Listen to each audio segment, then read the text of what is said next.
Hello, we will continue our exponents chapter. पहले जो पढ़ लिया था क्विक रिवीजन कर लेते हैं।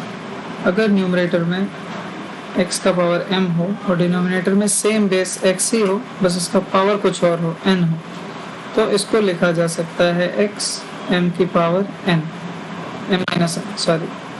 x m माइनस n, ऐसा लिखा जा सकता है। जबकि अगर x का पावर n मल्टीप्लिकेशन में हो, दूसरा बेस x का पावर n, तो इसको लिखा जा सकता है x का पावर m प्लस n।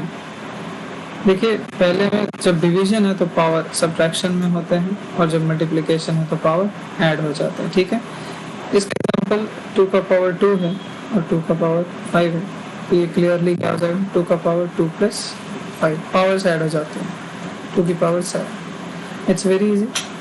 यहाँ मान लेते हैं 2 की पावर 7 है और यहाँ का 2 का पावर 2 है, तो पावर सब्ट्रैक्ट हो जाएगा, 7 माइनस 2 दैट्स 5।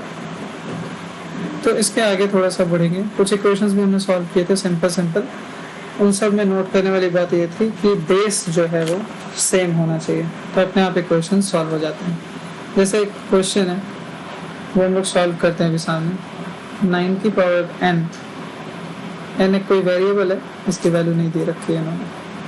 3 की पावर 2, 3 की पावर n माइनस 27 की power n divided by, again see this n is something which is not given। बाकी सारे नंबर्स हैं, कॉन्स्टेंट्स हैं, इनकी वैल्यू आपको पता होती है, लेकिन जैसे ही कोई वेरिएबल आता है, कोई अल्फ़ाबेट आता है, उसकी वैल्यू हम लोगों को नहीं पता होती। 3 की पावर 3, इसका पावर 5 याद है, ये बताया था। इसमें क्या होता है, पावर्स आपस में मल्टीप्लाई हो जाते हैं, ये दोनों। अगेन यहाँ पे कुछ और है, 2 की पावर 3 भी लिखा हुआ है, इज इक्वल टू 1/27। ध्यान देंगे ऐसे क्वेश्चंस को कैसे सॉल्व किया जाता है। मैंने बताया था हमेशा बेस पर पहले ध्यान देना है। ठीक है, सारे बेसिस को कोशिश करना है कि सेम बना दें। जैसे यहाँ 9 है, ठीक है, 9 में बेस कौन सा छुपा हुआ है, 3 स्क्वायर। सी यहाँ भी बेस 3 है, काम हो जाएगा, नो नीड टू कन्वर्ट। यहाँ भी बेस 3 है, no need to convert it. 27, this is 3 की पावर 3, याद होगा।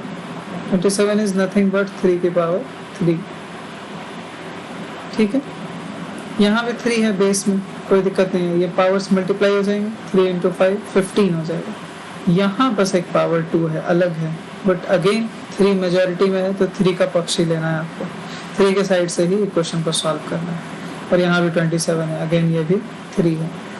ठीक है, तो अगला लाइन क्या लिखा जाएगा, इम्प्लाइज दैट। ऊपर वाला क्या इम्प्लाई करता है, सब कुछ कन्वर्ट कर लेंगे। इस 9 के जगह पर हम लिख लेंगे 3 की पावर 2 और इसका पावर n गिवन। सी इसी चीज को मैंने ऐसा लिख दिया, कोई दिक्कत नहीं, इंटू 3 स्क्वायर इंटू 3 की पावर n माइनस 27 को अगेन 3 की पावर 3 लिख सकते हैं, और अगेन इसका पावर n, क्योंकि यहाँ दिया हुआ है, अंदर वाले को 3 की पावर 3 लिख सकते हैं और इसका पावर n चला जाएगा, डिवाइडेड बाई 3 की पावर, ये 5 3 जा 15 इंटू 2 की पावर 3। इधर क्या हो जाएगा, 27 है, 27 को क्या लिख सकते हैं, 3 का पावर 3। बहुत आसान है, सबका बेस हमने सेम कर दिया। अब ध्यान से देखेंगे, ये तीनों आपस में मल्टीप्लिकेशन में है। ठीक है, तो ये तीनों एक टर्म बन गए कि नहीं, ऐसे ही होता था ना, ए बी सी है कि नहीं, तीनों मल्टीप्लिकेशन। माइनस समथिंग यहाँ पे लिखा हुआ है, लेकिन माइनस से सेपरेटेड है, तो ये एक दूसरा टर्म बन गया। ठीक, ये ध्यान रखना है, प्लस माइनस से सेपरेटेड जैसे ही होते हैं वो दो अलग अलग टर्म्स हो जाते हैं, और मल्टीप्लिकेशन से जुड़ के ये तीनों सेम हो गए। ठीक है, एक ही टर्म बन गया। तो इसको अलग ट्रीट करना है, देखना है आगे क्या लिखना है, इसको अलग ट्रीट करना है, नीचे वाला तो है ही, और इसको भी करना है। एक काम करते हैं, ये नीचे अकेला अच्छा नहीं लग रहा, इसको क्रॉस मल्टीप्लाई करके ऊपर भेज देते हैं, उधर राइट हैंड साइड भेज सकते हैं आराम से, कोई दिक्कत नहीं है। इसको देखेंगे, 3 की पावर 2 की पावर n, याद है, a की पावर x है और इसका पावर अगर y है तो इसको क्या लिखा जाता था, a की पावर, ये एक्सपोनेंट्स मल्टीप्लाई हो जाते थे x y, ऐसा हो जाता था। तो अगेन यहाँ पे 3 की पावर 2 है और उसका इस पूरे का पावर है n, तो 2n हो जाएगा। 2 into n कितना हो जाएगा, 2n। 2 और n मल्टीप्लाई हो जाएंगे, सी 2 into n इज 2n। 3 की पावर 2n लिख दिए इनटू यहाँ है 3 की पावर 2 और यहाँ है 3 का पावर n माइनस साइन वही है 3 के पावर, इसको 3 का पावर n, इसको क्या लिख सकते हैं 3n। ठीक है, नीचे कुछ नहीं बचा क्योंकि हमने डिनोमिनेटर को भेज दिया था ऊपर। 3 का पावर 15 इंटू 2 का पावर 3 डिवाइडेड बाई 3 का पावर 3। अब देखो तुरंत यहाँ से हमारा पहले का थ्योरी यूज हो जाएगा एकदम, डिवीजन वाला भी और मल्टीप्लिकेशन वाला भी। इस इक्वेशन को ध्यान से देखेंगे और आगे का स्टेप बहुत आसान है। सी सेम बेस क्या है, यहाँ भी 3, यहाँ भी 3, यहाँ भी 3। जब सेम बेस होता है तो एक्सपोनेंट्स का क्या होता है, वो ऐड हो जाता है। तो 3 का पावर इन तीनों को ऐड कर दो, 2n प्लस 2 प्लस n, ये क्या हो जाएगा 3n प्लस 2, तो आगे नहीं 2n और n ऐड हो जाएगा, ये हो जाएगा 3n प्लस 2। ठीक, माइनस ये 3 के पावर 3n है, ठीक है, इज इक्वल टू यहाँ पे देखो, यहाँ भी बेस सेम 3 और डिनोमिनेटर में बेस सेम, तो न्यूमरेटर डिनोमिनेटर में सेम बेस होने से क्या होता था, एक्सपोनेंट्स एक दूसरे से घट जाते थे।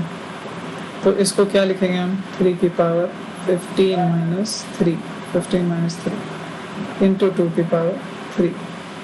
ठीक है, अगेन आगे सॉल्व करते हैं।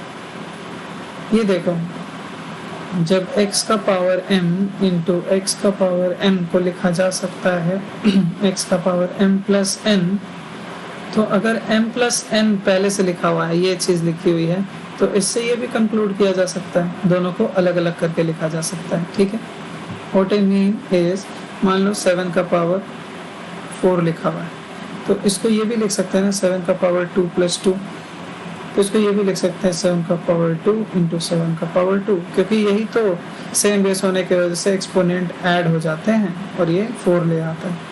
तो ये वाला तरीका हमने पढ़ा है, ये वाला तरीका भी अपने हिसाब से लगा सकते हैं, कोई दिक्कत नहीं। तो इसी चीज़ को यहाँ पे यूज़ करके क्या करेंगे, 3n प्लस 2 है ना, तो अलग कर लेंगे इनको, इसको लिख लेंगे 3 की पावर 3n इंटू 3 की पावर 2। 3 की पावर क्या लिख लेंगे 2। क्यों ऐसा लिख सकते हैं, क्योंकि ये यही तो होता है, एक्सपोनेंट्स ऐड ही तो होते हैं। तो अगर इससे ये पता चल रहा है तो इससे ये भी तो पता चल रहा है। इस चीज़ को वाइस वर्सा कहा जाता है। वाइस वर्सा मतलब अगर एक चीज़ से दूसरी चीज़ पता चल रही है तो दूसरी से पहली भी पता चल जाए। ठीक है, तो ये दोनों बोथ वेज ट्रू है, ये है और ये बोथ वेज ट्रू।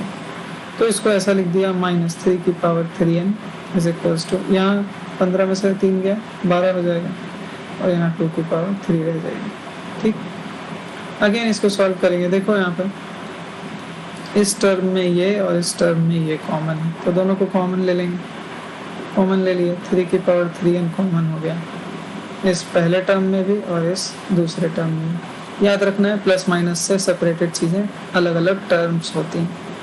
तो यहाँ से अगर कोई 3 की पावर n को चुरा लेगा तो यहाँ पे क्या बच जाएगा, सिर्फ 3 का पावर 2 माइनस, ये देखो ज़रा 3 की पावर 3n चुरा लिया, यहाँ पे क्या बचा 1 छुपा हुआ था जो, इज इक्वल्स टू 3 की पावर 12 इंटू ये 2 की पावर 3 क्या है 8, 2 2 जो 4 2 जो 8।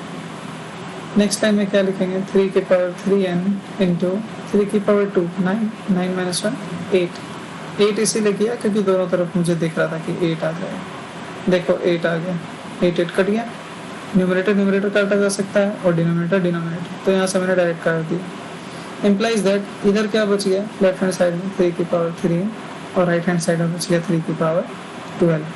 अब आपको याद होगा मैंने बताया था कि अगर बेस सेम हो तो एक्सपोनेंट्स को कंपेयर किया जा सकता है सीधा सीधी। तो एक्सपोनेंट्स को कंपेयर कर दो, 3n इज इक्वल टू कितना हो जाएगा 12, n इक्वल्स टू कितना आ जाएगा 4।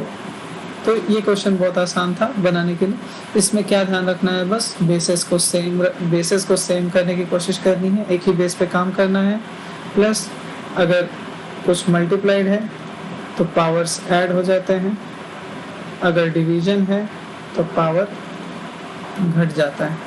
ध्यान रखना सिर्फ ये है कि बेस सेम है सब में, ध्यान देना आप, यहाँ भी x है, यहाँ भी x कर जाए। और एक और चीज़, x की पावर m हो और इनके पावर में n चढ़ा हुआ हो तो क्या हो जाता है, ये दोनों पावर्स आपस में मल्टीप्लाई हो जाते हैं और ये बराबर हो जाएगा x की पावर m इंटू n से। ठीक है, तो पावर्स कब ऐड होते हैं, पावर्स कब सब्ट्रैक्ट होते हैं और पावर्स कब मल्टीप्लाई होते हैं, तीन चीज़ें हमने यहाँ पे देखी। ठीक है, एक क्वेश्चन देखेंगे और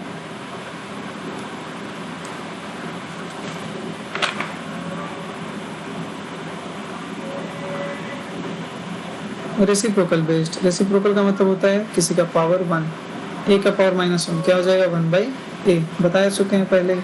इसी को रेसिप्रोकल कहा जाता है, रेसिप्रोकल ऑफ a को डिनोमिनेटर में भेज देना।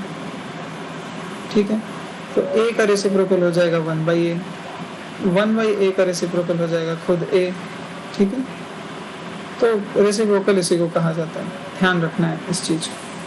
तो एक क्वेश्चन है, सिंप्लीफाई करना है आपको, 2 की पावर -1 माइनस 4 की पावर -1 और इसका पावर 2। कितना आसान क्वेश्चन है। 2 की पावर -1 हो जाएगा 1/2 माइनस 4 की पावर -1 हो जाएगा 1/4 और इसका स्क्वायर करना है। तो हाफ में से 1/4 जाता है तो कितना बचता है 1/4 ही, और स्क्वायर करना है। तो अगेन ये वाली बात याद रखनी है आपको कि अगर न्यूमरेटर और डिनोमिनेटर एक फ्रैक्शन लिखा हुआ हो, फ्रैक्शन का कोई पावर चढ़ाया हुआ हो, इसका मतलब क्या होता है, न्यूमरेटर में भी पावर जाएगा और डिनोमिनेटर में भी पावर जाएगा। मतलब अगर कोई 2/3 का स्क्वायर करने के लिए कहे तो आप न्यूमरेटर का भी स्क्वायर करो और डिनोमिनेटर का भी स्क्वायर करो। 2 2 जा 4, 3 3 जा 9। ठीक है, बहुत आसान है। तो 1/4 का स्क्वायर क्या हो जाएगा, 1/4 square which is 1/60। So these questions are very easy for you to solve। एक वर्ड प्रॉब्लम है दिया हुआ, जैसे वर्ड प्रॉब्लम बहुत आसान है, आपने पहले बना रखा है, लीनियर अलजेब्रा आता है तो ये क्वेश्चन बहुत आसानी से बन जाएगा। जैसे एक क्वेश्चन है, बाय व्हाट नंबर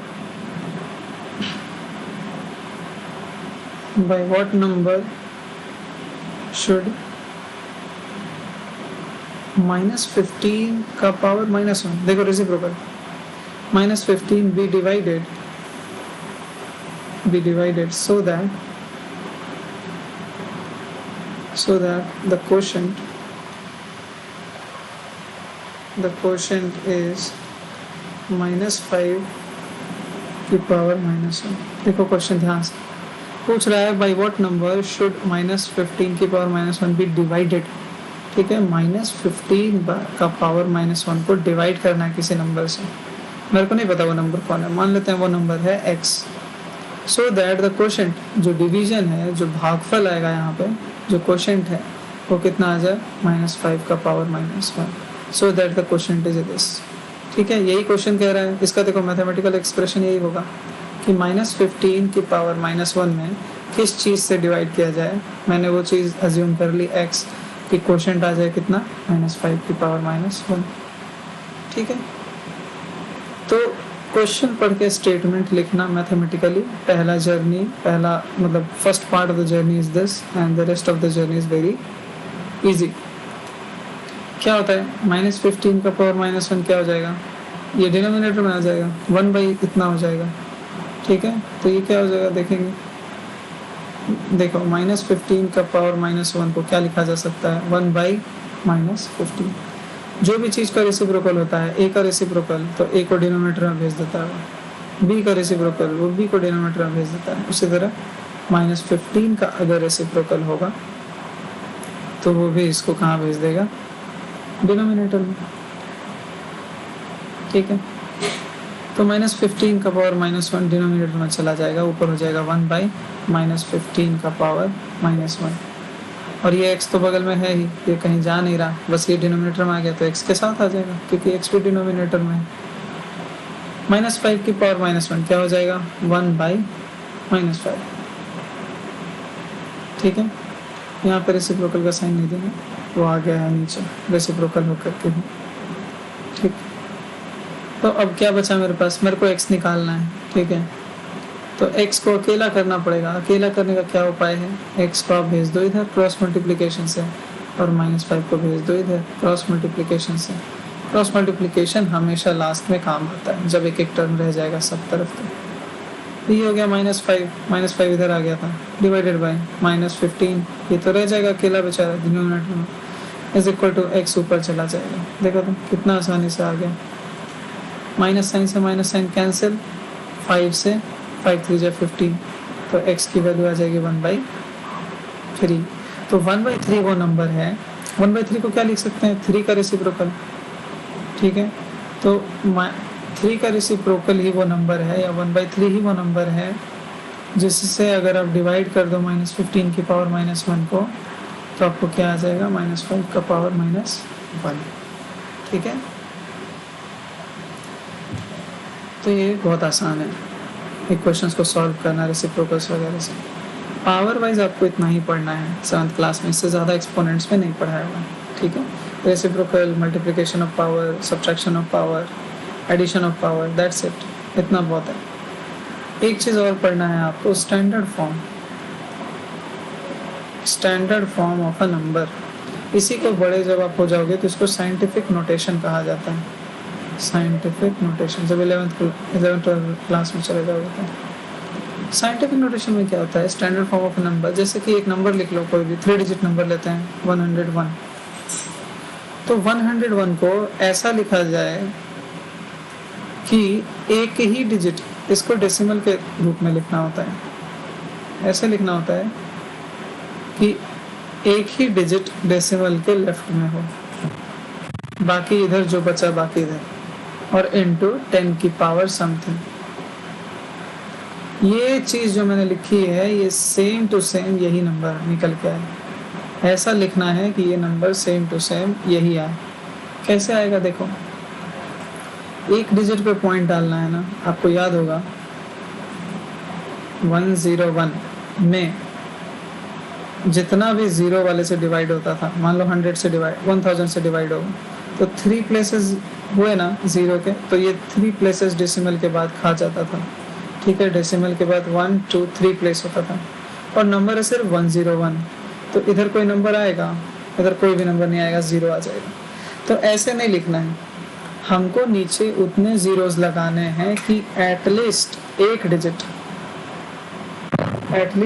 डिजिट इस तरफ आ पाए। ठीक है, तो 1000 में से अगर तुम एक ज़ीरो डिलीट कर दो, सिर्फ एक ज़ीरो, ठीक है, एक ज़ीरो अगर डिलीट कर दो तो डेसिमल के बाद कितना प्लेस बनेगा, सिर्फ 2, क्योंकि 2 ज़ीरो है, 2 प्लेस बनेगा। और 101 को 2 प्लेस पर लिखा जा सकता है क्या, यूनिट और टेंस प्लेस पर ये आ जाएगा, एक ऑटोमेटिकली इधर आ जाएगा। ठीक है, तो 100 से नीचे डिवाइड क्यों किया, किससे पूछ के किया, न्यूमरेटर में भी 100 रखना पड़ेगा, तभी तो ये कट के फिर 101 आएगा। ठीक है, तो न्यूमरेटर में भी 100 रखो, न्यूमरेटर में 100, तो ये क्या आ गया 1.01 इंटू 10 टू द पावर, 100 को क्या लिख सकते हैं 10 टू द पावर 2। ये स्टैंडर्ड फॉर्म होता है,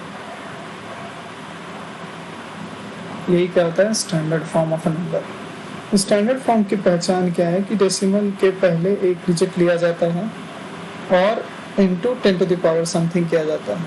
ठीक है, करना ही पड़ेगा, अगर आप डेसिमल में कन्वर्ट कर रहे हैं तो नंबर को 101 ही रखने के लिए देखो ज़रा, 1.01 इंटू 10 टू द पावर 2 है, ये क्या है, अगर इस पॉइंट को हटाया जाए तो नीचे कितना ज़ीरो आएगा, 1 2, डेसिमल के बाद जितने प्लेसेस होते हैं उतना ज़ीरो आता है, तो ये 100 और ये 100 कट के अगेन आपको 101 दे देगा, तो सही है, ये रिप्रेजेंटेशन क्या है, सही है, इसके अलावा कोई भी रिप्रेजेंटेशन गलत हो जाएगा। देखो एग्जांपल लेते हैं, 45300 कितना डिजिट है, 5 डिजिट नंबर है, इसमें से एक को बचाना है खाली, तो डेसिमल के बाद कितने प्लेसेस रहने चाहिए, 4 डेसिमल प्लेस रहने के लिए कितना से डिवाइड करना पड़ेगा, 4 जीरो वाले नंबर से। नीचे किए तो ऊपर भी करना है, सिर्फ नीचे नहीं करना है। ठीक है, तो याद रखेंगे इस नंबर से इस नंबर को डिवाइड करके वही आ जाएगा जो आप लाना चाह रहे थे, 4.5300। देखो 4 डिजिट राइट में डेसिमल के और बिफोर डेसिमल 1 डिजिट आ गया। इनटू इसको क्या लिखेंगे, बार बार इतना सारा जीरो लिखने से अच्छा है कि 10 की पावर इसको 4 लिख दो। तो ये हो गया इसका standard form, a point something into 10 to the power something, ये स्टैंडर्ड फॉर्म होता है। एक डिजिट चाहिए मेरे को खाली इधर, ठीक।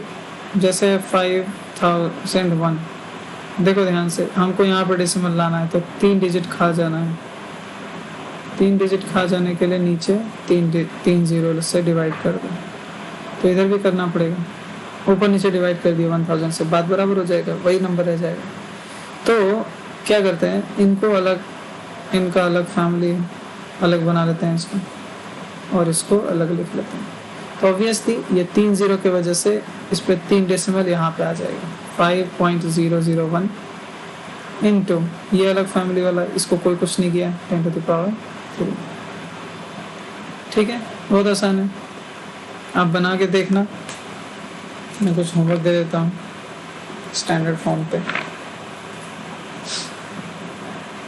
एक है 270659, दूसरा है 1 2 3 4 5 1 2 3 5 3 8 8 जीरोस हैं इसमें। ये है, ये पता है क्या है, इतना मीटर पर सेकेंड, ये लाइट का स्पीड होता है, लाइट स्पीड। इस स्पीड से लाइट को सन से अर्थ पे आने में कितना देर लगता है, 8 मिनट्स। ठीक है, तो इसको स्टैंडर्ड फॉर्म में कन्वर्ट करेंगे, इसको स्टैंडर्ड फॉर्म में कन्वर्ट करेंगे, और इसको भी स्टैंडर्ड फॉर्म में कन्वर्ट करेंगे, 250001। ठीक, इसको कन्वर्ट करना है इनटू स्टैंडर्ड फॉर्म, ठीक है। और 3 क्वेश्चंस और, जिसमें स्टैंडर्ड फॉर्म में ऑलरेडी दिया हुआ है, आपको उसको नॉर्मल नंबर में लिखना है, नॉर्मल फॉर्म या यूजुअल कैसे उसको लिखा जाएगा। ठीक है, जैसे कि 9.6 इंटू 10 टू द पावर 3, ये क्या होगा, 4.65 इंटू 10 टू द पावर 7 कितना होगा, और 3.8 इंटू 10 टू द पावर 2 कितना होगा, ये निकालना है। ठीक है, तो 3 क्वेश्चंस ये होंगे और 3 क्वेश्चंस ये होगा, ये आप लोग सॉल्व करेंगे। इनको स्टैंडर्ड फॉर्म में लिखना है, क्या होगा, और इनको नॉर्मल फॉर्म में लिखना है, मतलब मल्टीप्लाई वगैरह करके डेसिमल को हटा देना है। ठीक है, बेसिकली इसमें क्या है, रिमूव द डेसिमल, और इसमें क्या है, philosophy bring in the decimal, और डेसिमल के लेफ्ट हैंड साइड में मेरे को सिर्फ एक ही डिजिट चाहिए, 1 डिजिट। ये स्टैंडर्ड फॉर्म हुआ, इधर चाहे जो बचा सब इधर जाएगा। ठीक है, थैंक यू।